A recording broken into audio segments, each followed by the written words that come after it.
ist mir auch schon passiert, dass ich vor anderen Leuten zur Sau gemacht wurde. Also richtig zur Sau gemacht wurde.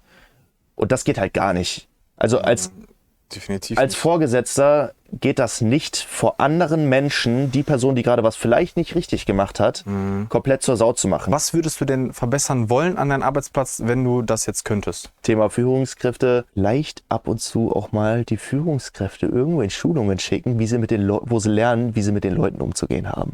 Punkt. Es sind relativ viele Leute auf Schicht ausgefallen. Und derjenige, der die ganzen Schichten plant, der muss ja irgendwie gucken, okay, wie fülle ich jetzt die Leute auf? Wie kriege ich die Mindestbesetzung auf Schicht wieder zusammen? Klar ist das für diese Person stressig. Dann muss er auch rumtelefonieren oder die Leute, die gerade da sind, fragen so, hey, kannst du da und da für mich für den und den einspringen? Da wurde zum Beispiel auch mal der Ton blöd und dann so, ey, wenn ich dir sage, dass du da einspringen solltest.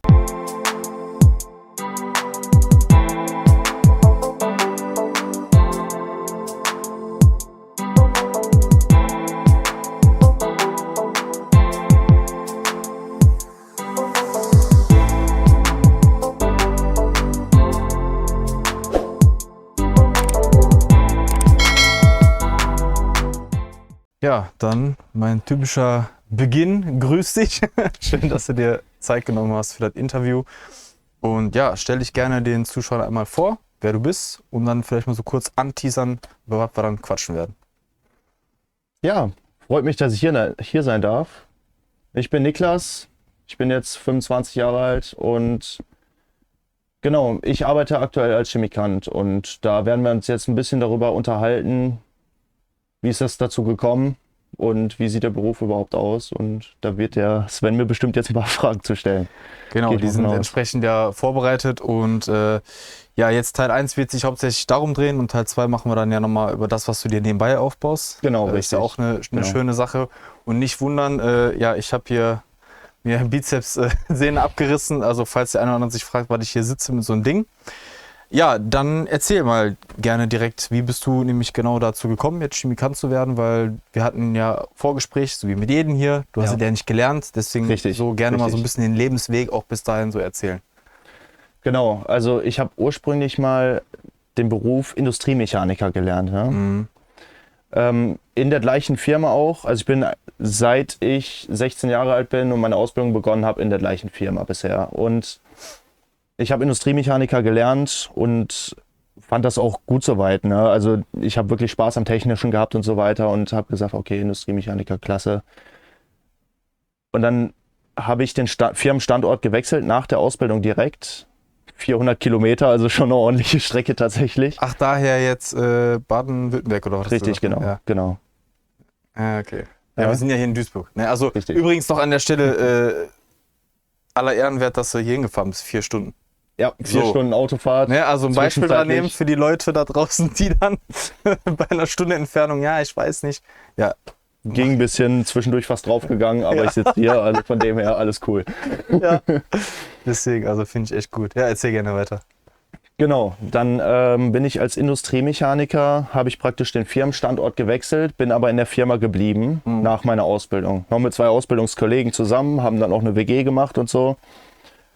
Und dann habe ich da 2 Jahre als Mechaniker gearbeitet und dann kam der Punkt, gut, der Vertrag wird nicht verlängert. Was machst du jetzt? Ne? Habe ich mich in der Gegend halt überall rumbeworben, weil ich nicht schon wieder zurückziehen wollte und so weiter und so fort. Und dann wurde mir in der Firma angeboten, du könntest ja Chemikant machen. Wir haben eine Stelle frei auf der Produktionsschicht. Du könntest da einsteigen. Du kennst die Anlage, du weißt, was Sache ist bei uns. Du kennst die Leute. Da habe ich halt ein bisschen überlegt und so. Und habe mich dann schlussendlich aber entschieden zu sagen, okay, ja, ich probiere es aus. Du hast jetzt gesagt, Vertrag wurde nicht verlängert. Wurde dir genau gesagt, warum? Oder? Ich habe 2 Jahre lang einen Zeitvertrag gehabt. Und das ist ja so, dass du entweder kann der Vertrag 2-mal verlängert werden oder Zeitvertrag auf 2 Jahre und danach muss es ein Festvertrag werden oder du bist halt raus. Ne? Ah, okay. Das ist ja so geregelt und da war halt genau das Problem, dass die den halt nach den 2 Jahren nicht verlängern konnten. Schön, dass Sie hier sind in meinem Büro. Übrigens werden Sie nicht verlängert. Tschüss. Ja, ja. Das ist so stelle ich mir das ungefähr vor. Du hast irgendwann einen Termin XY und dann wird dir gesagt, Ey, ohne Witz, ey. Ja, das ist echt blöd gelaufen. Vor allem, weil mir in der Ausbildung wurde mir gesagt, ja, du kriegst eine feste Stelle. Mhm. Ja, ich habe dann eine Stelle bekommen, aber nur einen Zeitvertrag. 400 Kilometer von dem Standort weg, wo ich eigentlich gelernt habe. Das war okay für mich so. Ja. Aber ja, dann nicht zu verlängern danach war halt echt scheiße. So. Wow. Das war echt nicht Das war lustig. echt mies, ey. Ja, genau, trink erstmal einen Schluck. Genau, ja, dann ist natürlich interessant zu wissen, weil ich weiß ja schon durch jemand anderes, die Sarah, schöne Grüße gehen raus, die hier war als Laborleitung und die hat mich ja schon aufgeklärt, dass es viele verschiedene Bereiche gibt im Chemie-Dasein, sag ich mal, von den verschiedensten Richtungen. Deswegen, für was bist du denn Chemikant? Also, was macht ihr denn da so? Stellt ihr her? Genau. Was stellen wir her? Wir stellen Superabsorber her. Das wird jetzt den meisten wahrscheinlich nichts sagen. Ja, mir hat schon mal gesagt, wegen Pflege, aber ja, Ja. erzähl mal. Ja, genau, wegen Pflege, richtig. Da kommen wir nämlich direkt zum Thema. Yes. Superabsorber ist ein Granulat oder ein Pulver, was in Windeln und Damenbinden etc. verwendet wird, um die Flüssigkeit zu Gel zu binden, dass sie halt nicht ausläuft. Punkt. Punkt. Fertig. Das ist alles. Das stellen wir her. Das stellen ist wir so. Genau. Ich würde einfach mal spontan so interessieren, wie groß ist so eure Firma? Also, oder dein Arbeitsplatz, da wo ihr da seid. Kann man sich ja vorstellen, also in welchen Massen wird sowas hergestellt? So, weißt du, da frage ich mich dann ja so ein Zeug. Kann man da irgendwas zu sagen überhaupt? Oder? Ja gut, theoretisch sprechen wir ja auch nicht offiziell davon, welche Firma jetzt gerade. Ja. Aber so genau. die Menge einfach. Die Menge. Das ist relativ unterschiedlich. Das hängt auch immer ein bisschen davon ab, wie viele Kunden sind halt gerade wirklich da und nehmen ab und wie ist halt grundsätzlich gerade so die Situation. Ne? Das ist auch von Jahr zu Jahr unterschiedlich. So, das eine Jahr hast du wirklich ein sehr, sehr gutes Jahr, dann wird im Jahr mehrere, also Tonnen teilweise wahrscheinlich, keine Ahnung. mehrere Tonnen sowieso. Also eher so mehrere 50, 60 Tonnen zum Beispiel. So. Okay, Also, krass. Okay, ja. also richtig groß, okay. Ja, okay. Also es kann von 30 bis 60 Kilotonnen gehen auch teilweise. Also das Ja. ist mächtig viel. Okay, also große Firma. Ja. Ja. Ja, dann kommen wir mal so zu den Voraussetzungen. Was braucht man da so? Ja, was braucht man dazu? Also grundsätzlich gibt es als Chemikant es gibt die Ausbildung, ne? Ist klar. Du kannst Chemikant wirklich lernen und als Ausbildungsberuf nehmen. Bei uns haben wir aber tatsächlich relativ viele Quereinsteiger auch. Wenn du aus einem technischen Beruf kommst und genau, halt irgendwie mit gewissen Dingen halt auch im technischen Bereich wirklich schon gearbeitet hast, du da Erfahrung hast. Ich als Mechaniker zum Beispiel, wir haben auch Leute aus dem Spezialfahrzeugbau zum Beispiel, ist auch einer jetzt bei uns angefangen. Ja. Solche Geschichten. Technische Berufe sind halt sehr wichtig, weil du halt auch wirklich mechanische Arbeiten tätigen musst. Da musst du schon ein gewisses Verständnis für haben. Ne? Natürlich so das Thema irgendwie so Problemlösungen und so, ne? Fehler musst du irgendwo finden und solche Geschichten, das musst du halt auch können. So der ganze Bereich, wie du deinen Job ausübst und so, du wirst natürlich auch vernünftig angelernt, ist ja klar. Also du lernst halt auch sehr viel Neues. Ich muss gerade schmunzeln, weil in meinem Bereich ist das nicht so klar, dass du vernünftig angelernt wirst. Ja, in der Pflege ist das so. Du hast den ersten Tag und dann kannst du am besten direkt alleine Patienten betreuen. Ja. Ja, gut. Ja. Traurig, aber ja. Dafür sind wir auch Ja. hier da, um gewisse Probleme und Defizite aufzudecken. Ich kenne es von meiner Freundin, also Ja. Pflegerin oder? Altenpflege, ja. Ja. Ja. Genau. Ja, genau. Erzähl gerne weiter. Du warst irgendwo stehen geblieben, ja. Ja, wo waren wir jetzt? Die Genau. Frage, wo wir jetzt waren. Bei den Voraussetzungen grundsätzlich, genau. Genau, also wichtig ist, dass du schon irgendwo was Technisches gelernt hast. Ne? Einen Den technischen Beruf Quereinsteiger, da ausgeübt. wollte ich fragen. Also, Ja, genau. das hätte ich jetzt halt nicht gedacht oder gewusst. Also, das ist möglich als Quereinsteiger generell. Also, zum Beispiel, wenn ich jetzt sage, ich bin ja dann Pflegekraft und ich sage, ich will jetzt in den Bereich gehen, ist das möglich. Mit Anlernungsphase und so. Grundsätzlich wäre das schon möglich. Ob du jetzt bei uns dann gewisse Chancen hättest als Pfleger, weiß ich nicht. Ja. Weil, also ich sag mal, oft steht auch in den Stellenbeschreibungen dann drin, dass zumindest mal eine technische Ausbildung schon sehr vom Vorteil wäre. Ne? Naja, okay, gut. Ja, dann kommen wir mal so zu den Aufgabenbereich. Ja, da sage ich immer grundsätzlich seit Neuestem, nimm uns einfach mal so auf den Tag mit. Ja, das hängt natürlich jetzt ein bisschen vom Tag ab, ist klar. Dann Ne? viel mehrere Tage. Genau. Also wir arbeiten in Vollkonti-Schicht. Ne? Das heißt Früh-, Spät-, Nachtschicht, Wochenende, Feiertags. Ne? Und da haben wir halt das Ding, je nach Schicht sind auch die Aufgabengebiete manchmal ein bisschen unterschiedlich. Ich sag mal, wir haben 4 Produktionslinien und dann noch einen zusätzlichen Bereich. Und wir teilen uns halt von der Schicht her immer auf die einzelnen Linien auch so ein bisschen auf. Produktionslinie 1 bis 3 macht die eine Person, Linie 4 und die Nachveredelung von dem Produkt macht zum Beispiel eine andere Person. Dann haben wir wieder Verladung, das macht nochmal jemand anderes. Dementsprechend haben wir da auch andere verschiedene Aufgabenbereiche. Ne? Mal angenommen, ich mache jetzt zum Beispiel die Linien 1 bis 3 bei uns in der Produktion. Das heißt im Endeffekt, ich bin dafür zuständig, chemische Ansätze zu machen. Heißt, es wird beispielsweise Wasser vorgelegt und dann in Pulverform Chemikalien dazugegeben. Das wird dann halt vermischt, dass wir eine gewisse Konzentration haben. Dann muss ich davon auch Proben ziehen, dass im Labor kontrolliert werden kann, okay, passt das alles? Können wir das auch so in den Prozess fahren oder nicht? Na, dann laufe ich halt auch durch die Anlage durch und mache halt einfach so meine Routine-Rundgänge, gucke, ob alles in Ordnung ist, gegebenenfalls noch gewisse Filter kontrollieren und solche Geschichten halt. Und wenn dann wirklich alles ruhig läuft, wenn die Anlage wirklich das tut, was sie tun soll, einfach nur produzieren, kann das auch manchmal relativ entspannt sein. Klar, diese chemischen Ansätze, da kommt praktisch in der Messwarte ein Alarm. Und wenn der Alarm kommt, das und das ansetzen, muss ich halt los und diesen Ansatz fertig machen. Ich habe auch immer ein Funkgerät dabei, falls irgendwas ist. Ah, okay. Cool. Ja. Okay, gut. So läuft das zum Ja, Beispiel. in dem Bereich dann jetzt schon mal die Einblicke. Ja, zu den Aufgaben so trotzdem noch, was machst du da gerne und ungern? Kannst du da irgendwie was differenzieren so? Was mache ich gerne, was mache ich ungerne? Was nicht so spaßig ist, man muss sich vorstellen, Superabsorber ist ein Produkt, es ist halt wirklich ein Pulver, was halt auch gemahlen wird, es fällt Staub an. Und dementsprechend hast du auch gewisse Absaugleitungen, um den Staub von den Maschinen abzusaugen und den dann woanders hinzuleiten. Das Problem ist, dass sowas halt, dann kondensiert mal irgendwie ein bisschen was in der Leitung, dann wird die Leitung irgendwann verstopft und so. Wenn du dann solche Reinigungsarbeiten mit sehr viel Staub hast, du siehst halt aus wie Sau, ne? Du bist halt komplett verdreckt. Das ist schon brutal. Das macht nicht immer wirklich viel Spaß. Manchmal ist es auch ganz cool, bin ich ehrlich, so als Mechaniker auch, wenn er irgendwo im Dreck liegt und irgendwo dran rumschrauben muss oder so. Aber manchmal ist es halt auch echt eklig. Habt ihr dann auch da Duschen auf der Arbeit für solche Ja, Sachen? also wir müssen auch auf der Arbeit eigentlich duschen, halt wegen den Chemikalien. Ja, wir haben okay, auch 2 getrennte Umkleideräume. Das heißt, einen für die Arbeitsklamotten und einen für die Privatklamotten. Ja. Ne, das also schwarz und Was ich weiß. gefragt habe. Ja.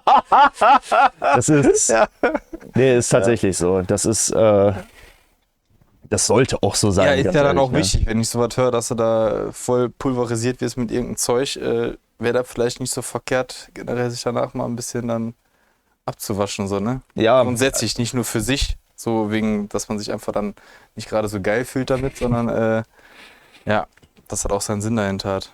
ja. Ja, okay. Also das Pulver ist ja an sich ungefährlich, ne? Aber Was machst du gerne?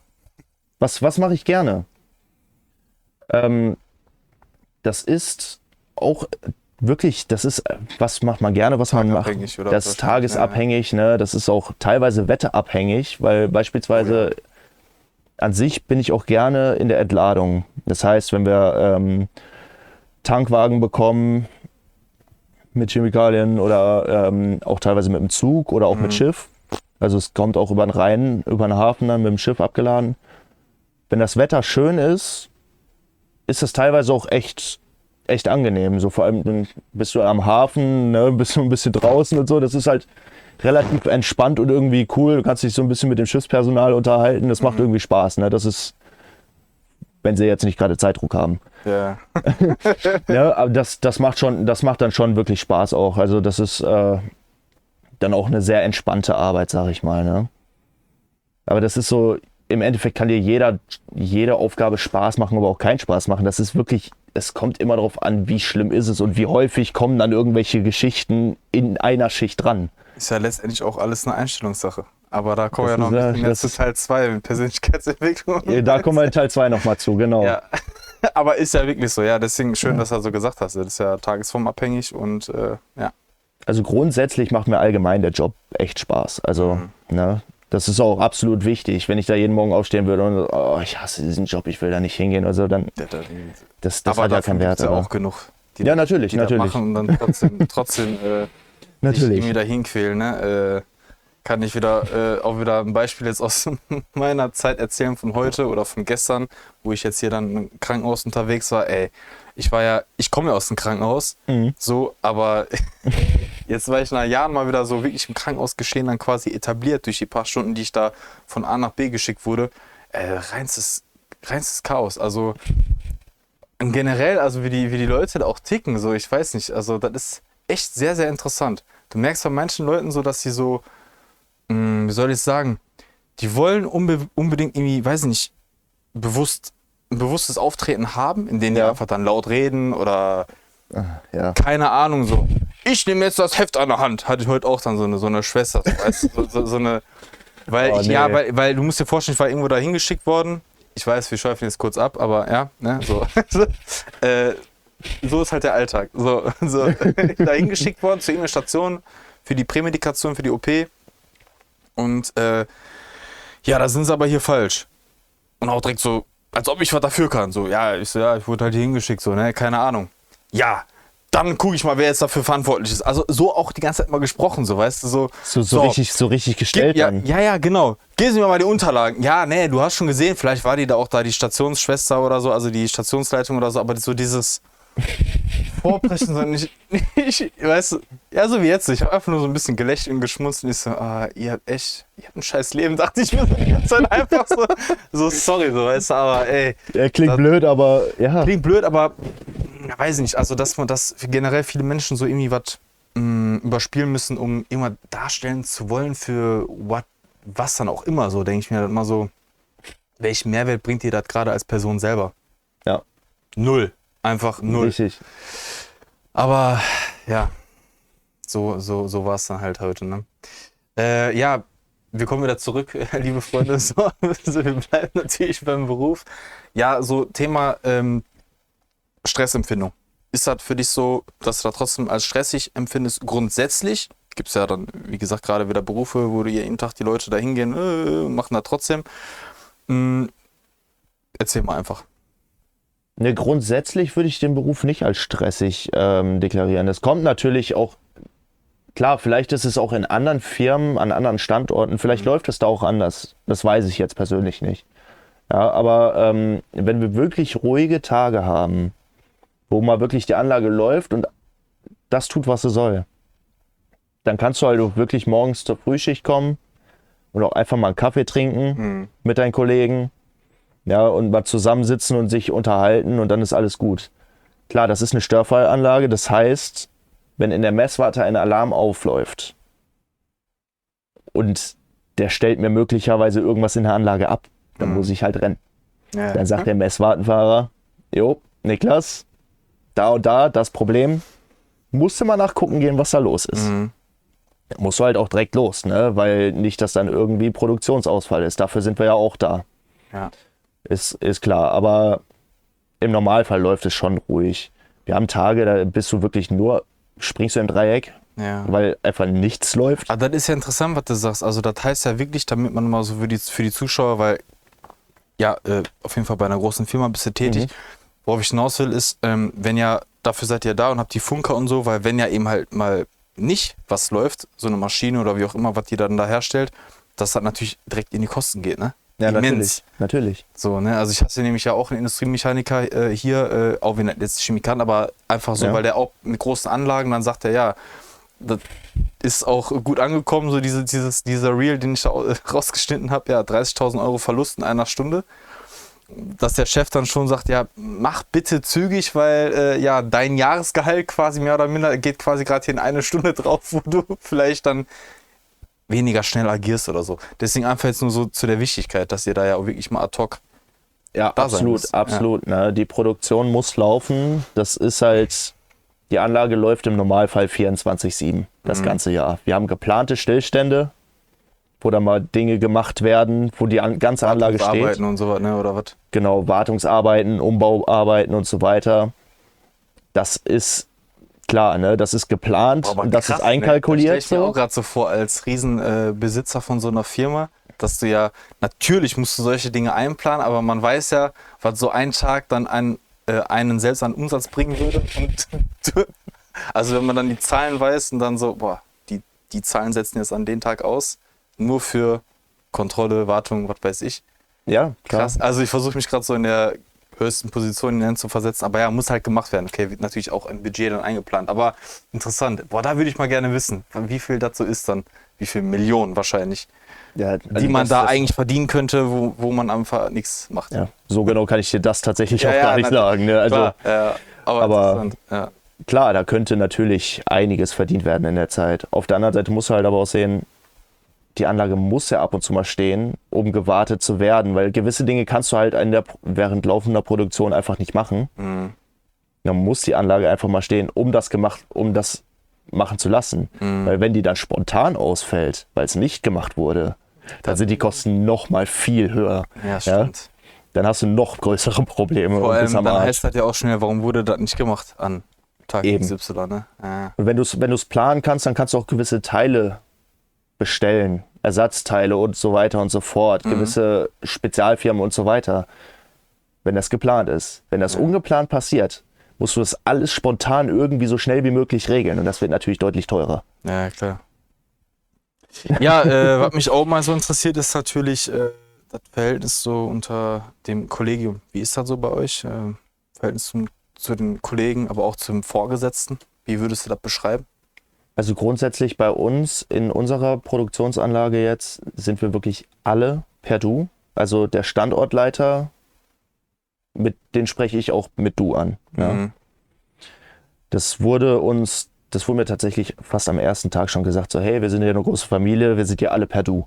Ja, Von schon Anfang mal an, so am smart. ersten Tag. Ne? Ja. Das ist schon sehr angenehm und sehr cool, ja. Ja. Natürlich gibt es auch immer mal wieder Meinungsverschiedenheiten. Man kommt nie mit jedem Arbeitskollegen klar, das ist auch logisch. Aber grundsätzlich haben wir schon echt gutes Verhältnis auch zueinander. Ne? Also auch so unter den Schichten. Ja, wir haben 6 Schichten. Und unter den einzelnen Schichtgruppen wird dann aber auch wirklich mal zusammen auch mal im Urlaub gegangen oder so. Ne? Oder Ausflüge Geil. zusammen gemacht als Schicht zusammen und so. Also das gibt es Das finde tatsächlich ich auch. geil, das kenne ich damals Das auch ist von der sehr Ausbildung. cool. Ja. Das macht dann auch wirklich Spaß, ne? Ja, dass sich so ein paar Grüppchen zusammentun, lass mal im Urlaub fahren oder fliegen. Ja, Das ist oder cool. auch zusammen in eine Bar gehen oder so. Ein Arbeitskollegen, der jetzt gerade gegangen ist, in der Bar dann noch mit einer Party verabschiedet und solche Geschichten halt. Ne? Genau, solche. Ja, und zu den Vorgesetzten so, wie ist da so? Weil da kennt man Ja. ja jetzt theoretisch ja dieses klassische Hierarchiegefälle. Ist das, dass man das spürt oder ist das auch entspannt? Oder auch generell irgendwas andere Disbalancen? Ist manchmal ein bisschen unterschiedlich. Also, Ja, dann hau raus. also es gibt wirklich Situationen, da ist das wirklich eine sehr entspannte Atmosphäre, auch mit den Vorgesetzten, auch mit den höheren Vorgesetzten und so. Und das läuft alles wirklich entspannt. Ne? Manchmal, vor allem wenn es wirklich stressig wird, irgendwelche Dinge schnell erledigt werden müssen und so, da wird es auch manchmal, finde ich persönlich, manchmal auch blöd. Also dann kommt manchmal auch so ein Ton an den Tag, wo ich mir so denke, Meister, Meister, ja. so brauchen wir eigentlich nicht miteinander reden hier. Das ist, Hast du einfach mal nur so, weil wir sind ja auch hier da, um so authentisch irgendwie Probleme offen zu legen oder keine Ahnung. Ja, damit eben halt auch potenzielle Arbeitgeber oder so vielleicht mal daraus lernen können. Ja. Oder auch jetzige Arbeitgeber. Ja, hast du einfach mal so vielleicht 1, 2 Situationen, wo du sagst, okay, könntest du vielleicht spontan mal so, auch wenn es noch so banal ist, aber einfach nur, dass man mal so einen Tonfall oder Beispiel hat, wie sowas eben halt dann ja eigentlich nicht ablaufen sollte. wir hatten zum Beispiel auch Geschichten, dass jetzt irgendwie sind relativ viele Leute auf Schicht ausgefallen und derjenige, der die ganzen Schichten plant, der muss ja irgendwie gucken, okay, wie fülle ich jetzt die Leute auf, wie kriege ich die Mindestbesetzung auf Schicht wieder zusammen. Klar ist das für diese Person stressig, ja, aber dann muss er auch rumtelefonieren oder die Leute, die gerade da sind, fragen so, hey, kannst du da und da für mich für den und den einspringen? Wenn du jetzt aber nicht kannst, dann sagst du natürlich, hey, ich habe da keine Zeit, ich bin da unterwegs. Dann wurde auch schon in Vergangenheit ab und zu mal auch der Ton blöd. Der Kollege jetzt ist ja auch gar nicht mehr da jetzt, aber da wurde zum Beispiel auch mal der Ton blöd und dann so, ey, wenn ich dir sage, dass du da einspringen solltest, dann springst du da ein. So, wirklich Druck ausgeübt, ja, dann oder auch vor anderen Leuten, vor anderen Kollegen ist mir persönlich auch schon passiert. Nicht auf der Schicht jetzt, das war schon vorher, aber ist mir auch schon passiert, dass ich vor anderen Leuten zur Sau gemacht wurde. Also richtig zur Sau gemacht wurde. Und das geht halt gar nicht. Also als Vorgesetzter geht das nicht vor anderen Menschen, die Person, die gerade was vielleicht nicht richtig gemacht hat, komplett zur Sau zu machen. Dann nimmt man sich die Person zur Seite und redet zusammen in einem ruhigen Ton miteinander. Aber du machst keine Person vor anderen zur Sau. Das ist ein absolutes No-Go und das... Geht nicht, da habe ich den Typen gefressen. So, das war halt nicht geil. Nee, aber ist gut, dass du das ja so ansprichst, weil das spricht einfach ein klares Problem an, weil ich auch selber immer nur sehr oft wiedergeben kann, gerade jetzt aus meinem Bereich auch in der Pflege. Aber eben halt, wie gesagt, wo ich mir schon fast dachte, ja, das ist halt in jedem Arbeitsbereich. Einfach die Inkompetenz von vielen Führungskräften. Punkt. Ja. Inkompetenz. So, mein Gott, wie viele Führungskräfte habe ich erlebt, wo ich mir dachte, was machst du hier, Alter? So ganz ehrlich, was machst du hier? Oder Probleme. Teilweise war das so weit und ich kann das nachempfinden und jeder kann das nachempfinden. Ganz ehrlich, dass man sich dachte, würdest du jetzt so zu mir auf der Straße privat sprechen, dann hätte würde ich nicht klatschen. Ja, so, ich weiß genau, was du meinst. So, Punkt. Ja. So, weißt du, und das ist... deswegen ist halt ja gut, dass du ansprichst, weil da sieht man wieder, wie wichtig Kommunikation ist, richtige Kommunikation. Vor allem, ich denke immer so, als Vorgesetzter, und ich war auch selber Vorgesetzter, so dieses, was bringt dir das in dem Moment, denjenigen anzukacken? Egal jetzt in welcher Form. Selbst wenn es noch vor der Gruppe, finde ich richtig krass, kannst ja vielleicht noch kurz gleich gerne sagen, was das war, aber so dieses, ja, auch einspringen, so noch um so Dinge einfach so, ja, sag mal, die noch vielleicht ein bisschen banaler sind oder so. Keine Ahnung, wie ihr das seht. Ne? So, vielleicht rede ich halt jetzt auch runter, weil ich aus der Pflege komme, aber weil das da normal ist. So einspringen, ja, machst du mal. Aber was bringt einen das selber für Mehrwert? Vor allem auch für dann den Mitarbeiter, für das Unternehmen. Ja, nichts. Digga, wenn du jemanden ankackst, dann wird der dir morgen Gelb einreichen. Das ist die Kernessenz aus der ganzen Scheiße. Ja, richtig. Wie dumm kann man sein? Der Punkt ist, wenn du jemanden so richtig blöd ankackst und vor allem, wenn es vor anderen Leuten ist, da denkt sich die Person, die angekackt wurde, okay, in Zukunft kannst du mich einfach mal am Arsch lecken. Nee. Es gab auch mal Situationen, die habe ich selber nicht mitbekommen, die habe ich nur aus Erzählungen gehört, aber auch bei uns, da wurde auch mal einem Vorgesetzten das Werkzeug vor die Füße geschmissen und die andere Person ist einfach nach Hause gegangen. Ja. Weil es einfach gereicht hat. Ja. Tatsächlich ist die Führungsperson dann aber auch am nächsten Tag dahin gekommen, hat sich entschuldigt und dann war alles in Ordnung. So, wenn man sich dann wenigstens danach wieder entschuldigt, Ja. Okay, die Situation hätte trotzdem nicht sein müssen, aber ja. Zu meiner Situation jetzt vorhin, ich weiß gar nicht mehr genau, was los war. Genau, Keine Ahnung. Ist schon eine Weile her. 2, 3 Jahre, länger. 4 Jahre. Ja, und aber was ich einfach nur damit sagen möchte, ist auch unter anderem, egal wenn ja sogar die Kritik in dem Moment oder das, was man ja als Vorgesetzter jemandem sagen möchte, sogar vom Sachlichen her gerechtfertigt ist, rechtfertigt das aber ja immer noch nicht, dass man, also das Wie, dass man das dann so rüberbringt. Also auch wenn man selber wutentbrannt ist und vielleicht über einen hat, der dann auch nochmal einen zusammengestaucht hat, weil eben halt das passiert ist, aber das muss ich halt nicht so weitergeben. Ja. Ja, aber dafür sind wir hier, finde ich voll gut, dass du das auch so offen ausgesprochen hast. Ansonsten verhelfe ich gerne dazu, weil wie man sieht, dann raste ich halt auch ein bisschen, ist mir scheißegal. Also das ist, ich hasse sowas, ne? Also das ist, weil ich mir immer so denke, einfach diese normale Menschlichkeit, ne? Wenn man, so wie jetzt hier oder woanders, man sitzt einfach beisammen, ja, würde eine Tasse Kaffee oder ein Bierchen trinken, da würdest du da auch nicht so mit jemandem reden. So, nur weil dir vielleicht nicht irgendwo einer sagt, ja, die Zahlen müssen eingehalten werden oder was weiß ich. Oder weil man meint, das ausspielen zu müssen, dass man eben halt was Besseres ist, wenn man da irgendwie vorgesetzt ist oder dann Kittel tragt oder was weiß ich immer für den ganzen Gedöns, was die Leute sich da irgendwie in den 4 Wänden da oben einhämmern. Ich weiß es nicht, also ja. Ja, bei fachlicher Kompetenz fehlt dann meistens das Persönliche und andersrum. Ja, weil ich muss, Also. weil gerade Leute, das ist halt gerade akut so wegen den Dings hier so, ich war ja halt jetzt Krankenhaus, bla bla, und da habe ich halt auch wieder erlebt, so, weil ich gestern Abend gestern Mittag wurde ich entlassen mit Gips. So. Dann kam ich aber heute wieder ohne Gips. Ja. So, ist ja natürlich nicht normal, ne? Logisch. So, das heißt, Ärzte fragen sofort, ja, wo ist denn Ihr Gips? Dann habe ich gesagt, ja, hat mich gestern genervt, habe ich abgemacht, die Scheiße. Habe ich auch so gesagt, habe ich abgemacht, die Scheiße, ich konnte nicht schlafen, fertig. Ja. Ah, okay.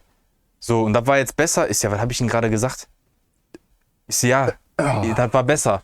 Sonst hätte ich das nicht gemacht, ich konnte nicht schlafen, hat gejuckt, was weiß ich. Aber ich habe das dann auch erklärt. Ich habe gesagt, ja, gestern hatte ich am Anfang erst einen Gelchrist und nach den 15 Minuten wurde dann aber irgendwie entschieden, ja, mach mal einen Gips. Ich habe das noch nie gehabt, deswegen wusste ich jetzt auch nicht, war das besser, war das schlechter. Ja.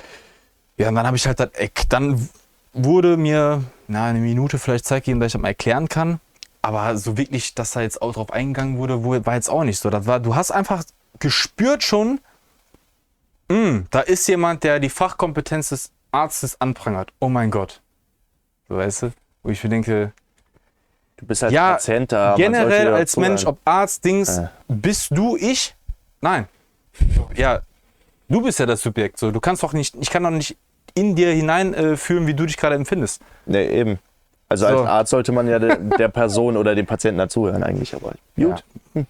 So ist es halt, ne? Gibt viele gute, viele schlechte. Dafür sind wir da. Gut. Wir bleiben, deswegen passen eigentlich so ein bisschen zu der Thematik, die Frage habe ich jetzt wirklich seit neuestem so reingenommen, um halt noch mehr so diese Problematiken eventuell aufzudecken. Also was würdest du denn verbessern wollen an deinem Arbeitsplatz, wenn du das jetzt könntest? So, wird dir da was zu einfallen? Also grundsätzlich, wenn wir gerade mal bei der Thematik waren, Thema Führungskräfte, vielleicht ab und zu auch mal die Führungskräfte irgendwo in Schulungen schicken, wie sie mit den wo sie lernen, wie sie mit den Leuten umzugehen haben. Punkt. Ja, das ist wäre top, wirklich. Ja. Eine andere Sache bei uns speziell, ich würde mal Azubis ausbilden. Macht Für ihr- Eigenbedarf. Ja. Wir sind ein Standort in einem größeren Chemiepark mit anderen Firmen noch. Die anderen Firmen bilden Azubis aus. Und die Azubis in diesem Chemiepark durchlaufen im Normalfall die einzelnen Firmen im Chemiepark und sind dann auch bei uns. So in der Anlage. Die arbeiten je nachdem auch teilweise bei uns. Also wenn sie dann fertig sind mit der Ausbildung, haben sich dann auch einige schon bei uns beworben und bei uns angefangen. So, jetzt haben wir aber irgendwie so das Problem, nach und nach gehen die Leute in Rente. Ja?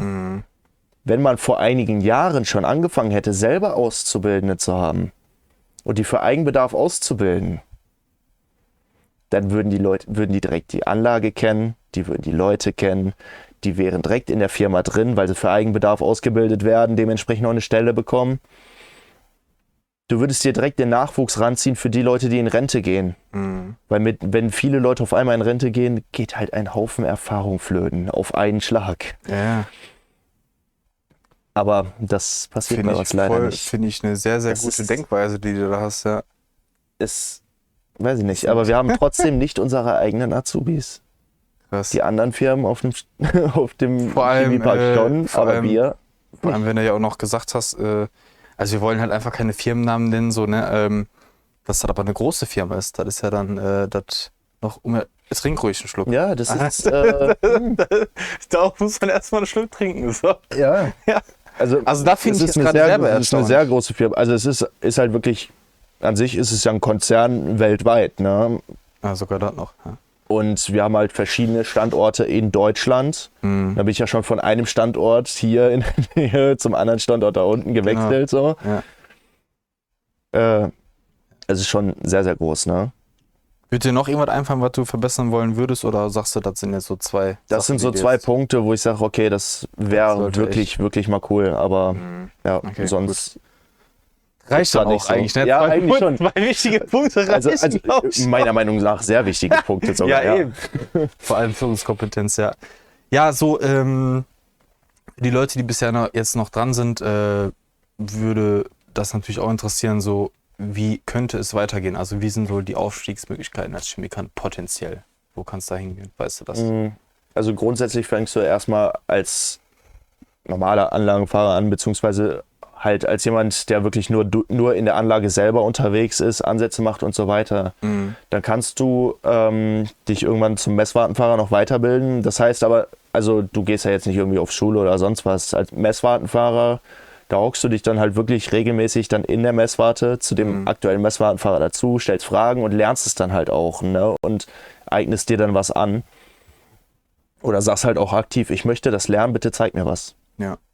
Und wenn du dann Messwartenfahrer bist, dann kriegst du, glaube ich, auch ein bisschen mehr Geld dann dafür, weil du halt auch mehr Verantwortung trägst, weil du halt da an dem PC sitzt und die Anlage steuerst. Ne? Und auch auf die Qualität Einfluss hast mit dem, was du da tust. Ja. Das wäre so der erste Schritt. Und der nächste Schritt wäre dann, dass man zum Beispiel sagen könnte, okay, ich mache jetzt einen Meister in meinem Bereich und könnte dann stellvertretender Schichtleiter oder Schichtleiter werden. So, das wäre so der nächste Step. Das kannst du auch als Quereinsteiger. Du musst nur gewisse Anzahl an Jahren als Berufserfahrung haben. Ich glaube, 5 Jahre sind es. Das heißt, angenommen, du machst das 3 Jahre als Quereinsteiger, könntest dann einen Meister starten, nebenberuflich, also ne, neben dem Beruf. Naja, das funktioniert. So, am Wochenende dann Schule oder so, samstags, freitags, irgendwie so. Ja.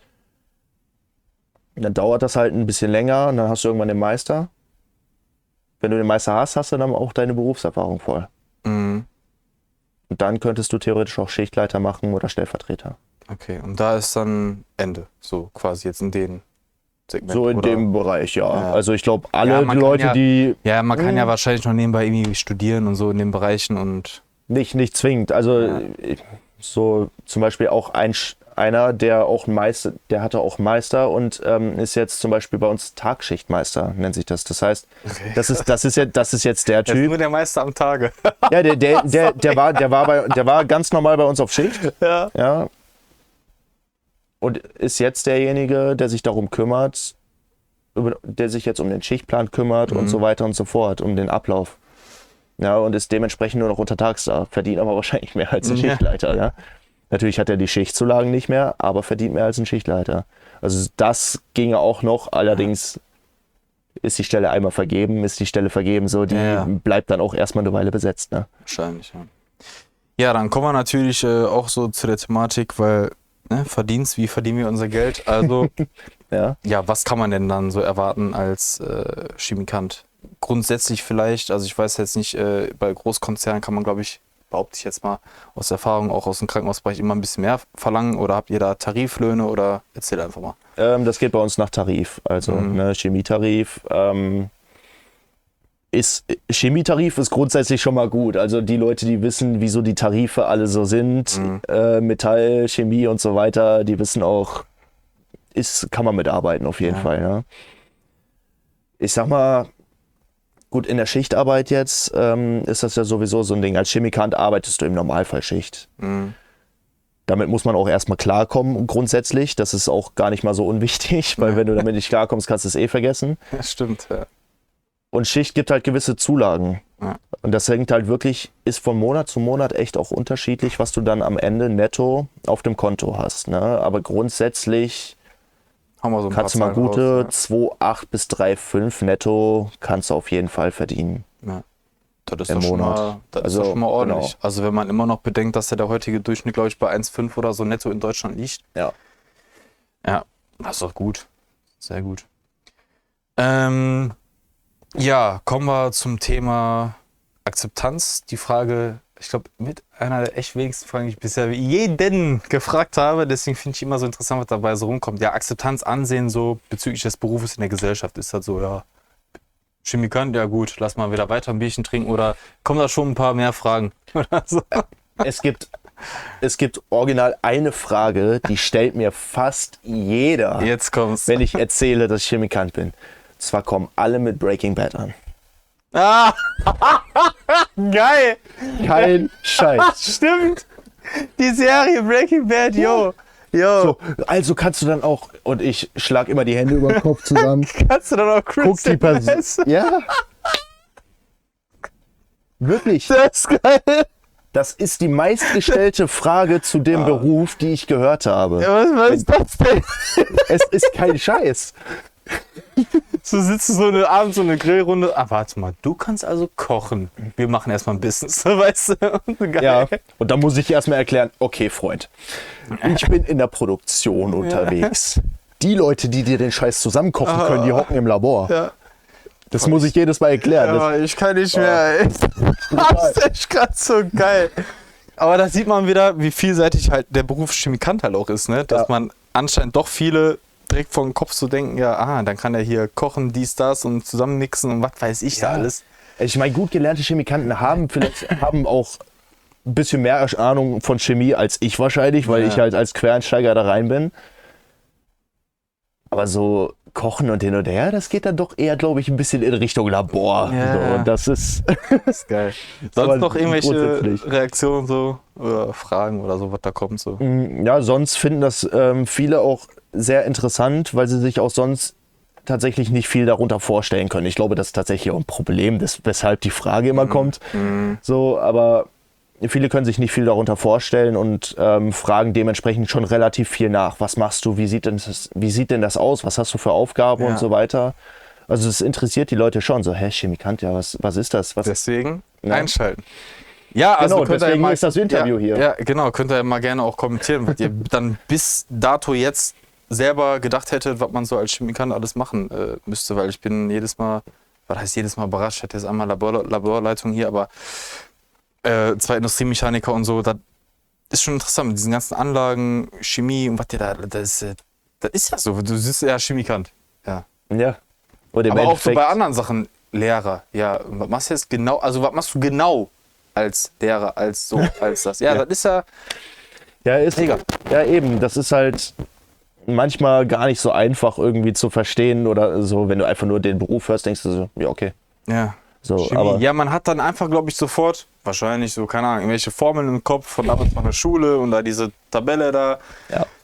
So, damit verbindet man vielleicht als erstes so das Wort Chemie. Dings, aber ja, was heißt das als Beruf, was macht man da? Ja, aber es ist tatsächlich schon sehr technisch, ne? Also auch viel Schrauben an Rohrleitungen. Du hast trotzdem auch viel mit Chemikalien zu tun. Übrigens in der Verladung, wenn es Säuren und Laugen sind oder so, siehst du aus wie ein scheiß Marsmensch oder wie vom Seuchenschutz. Ja. Ja, wirklich, du hast eine komplette Säureschutzschürze an. Da hast du hier, ab dem Bereich, hast du ungefähr einen doppelten Ärmel, wo du dann den Handschuh in dem doppelten Ärmel drin hast, Gummihandschuhe, Gummistiefel. Du hast eine Haube auf dem Kopf mit einem Schlauch hinten dran und einem Gebläse auf dem Rücken. Wahnsinn. Ne, Weil habe ich auch schon jetzt von der Laborleitung gehört, solche Sachen, weil wenn die dann irgendwie draufkommen, dann kann sogar tödlich sein, ne? Also nicht nur durchätzen, sondern weil die Haut ist ja, das ist ein Organ übrigens, so ist ja dann aufnahmefähig und dann, wenn das absorbiert und je nachdem. Ja, also ich sag mal, direkt tödlich ist das jetzt nicht unbedingt, kommt drauf an, wie viel du abkriegst. Ne? Ja. Also drin baden sollte man halt nicht. Nee, drin baden solltest du nicht. Ne? So ein Sohlebad erstmal in so eine Chemiefabrik. Ja, also ne, gewisse Laugen sind zum Beispiel halt auch sehr kritisch, weil dann verseift halt das verseift so blöd. Ne? Es gibt ja die so Seifenlaugen und so, weißt du, das ist halt relativ gering die Konzentration dann, aber wenn du mal wirklich eine hohe Konzentration hast, dann verseift die Haut und so und das brennt auch nicht direkt. Das ist immer ein Problem. Krass. Das kriegst du nicht mit. Das brennt dann nicht direkt, sondern das kommt dann später irgendwann, also das kriegst du nicht sofort mit. Bei der Säure, da kommt auf die Haut, du merkst sofort, okay, scheiße. Ja, dementsprechend musst du halt auch, Sicherheitskleidung ist da schon ein sehr wichtiges Thema. Ja. Und natürlich auch überall, du hast überall Sicherheitsduschen zum Beispiel. Ne? Wenn du was abkriegen würdest, gehst du dahin, Augendusche, Sicherheitsdusche. Wenn die ausgelöst werden, läuft in der Messwarte ein Alarm auf. Dann wird ein Ausruf gemacht durch die ganze Anlage. Da und da wurde Sicherheitsdusche ausgelöst, dass direkt Leute hinrennen können und gucken können, okay, ist alles in Ordnung und so. Ja. Also da ist halt Sicherheit schon sehr hoch geschrieben. Ja, sollte ja auch dann, klar. Ist zum Glück seit Ewigkeiten nichts Nennenswertes passiert. Also wirklich arbeitssicherheitstechnisch sind wir sogar sehr, sehr gut. Perfekt. Seit 15 Jahren keinen meldepflichtigen Arbeitsunfall oder so. Also, Props gehen raus. Also, an, ne? an Firma XY. genau. Da waren wir tatsächlich sehr gut. Ja. Kommen wir so zum Thema, weil ich auch immer sehr gerne frage, gibt es etwas, was du an deiner Arbeit faszinierend findest? Was ich faszinierend finde, Mhm. ist, finde ich, auch eine interessante Frage. Ja, weil das ist ja nicht so, was finde ich gut, sondern was bewegt dich vielleicht irgendwo auch so auf Arbeit, wo du sagst, das catcht dich einfach jedes Mal wieder. Also so vom Job her selber, beziehungsweise von dem Ding, was ich bei uns allgemein so an der Anlage und in der Anlage faszinierend finde, ist erstmal, wie riesig so scheiß Maschinen sein können. Ja, das ist brutal. Da stehst du auf einmal, wenn du das erste Mal siehst, denkst du, wow, okay, ne, das ist schon beeindruckend und vor allem, was für Material da durchgeht, wie viele Mengen das eigentlich sind, das kannst du ja gar nicht zusammenfassen. Wenn du da eine Pumpe hast, die 150 Schiffsentladung, 150 Kubikmeter die Stunde Förderleistung Alter. vom Schiff aus.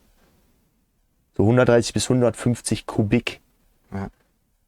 Ne, jetzt stellst du dir mal so diese mit Gitter ummantelten IBC-Container vor. Kennt, glaube ich, jeder. Ja. Werden gerne als Regentonnen genommen. Das ist genau 1 Kubik. Mhm. Jetzt presst mal 150 Stück davon durch so eine scheiß Leitung.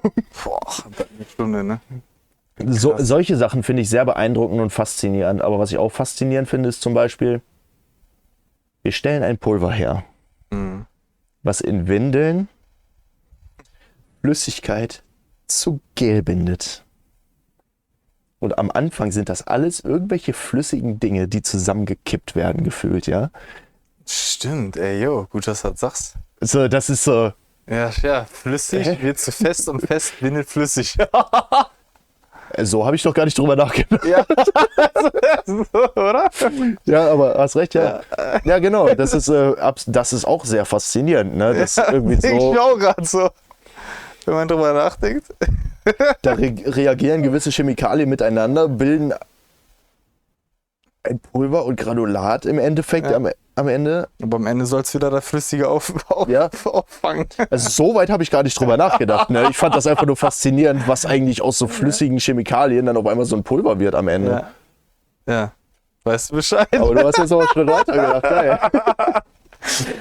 Geil. Das ist auch cool. Ja. Ja, kommen wir so ein bisschen zu den trotzdem Mach kaputt. eventuell genau krassen Momenten, die, du hast jetzt gesagt, 15 Jahre nichts passiert, aber vielleicht gibt es ja trotzdem so ein paar bestimmte Situationen, sei es jetzt auch nochmal vielleicht mit einem Chef oder keine Ahnung, positiv, negativ, lustig, gibt es da irgendwie so Geschichten, die du droppen kannst? Krasse Momente, lustige Momente. Also einmal, was brutal ist, viel wird mit Dampf betrieben. Ne? So ein großer Trockner zum Beispiel, die werden mit Dampf betrieben. Wenn da bei 20 Bar Dampf mal so eine Leitung rausschießt, das ist laut, das zischt und weiß ich nicht. So Geschichten oder da ist irgendwo was ausgelaufen, wenn es nur Wasser war, ne? Und auf einmal hast du mit Wasser irgendwie die halbe Bude geflutet oder so, solche Geschichten halt, das ist, denke ich so, what the fuck, was jetzt los? Und erschreckst dich halt erstmal, ne? Also, das sind, weiß ich nicht, da rechnest du halt auch nicht mit. Ja, klar. Überraschungseffekte, ja. Ja, aber was ich halt auch wirklich, mal so zum lustigen Thema, Nachtschichten sind sehr merkwürdig. Wenn du da alleine mitten in der Nacht durch so eine Anlage läufst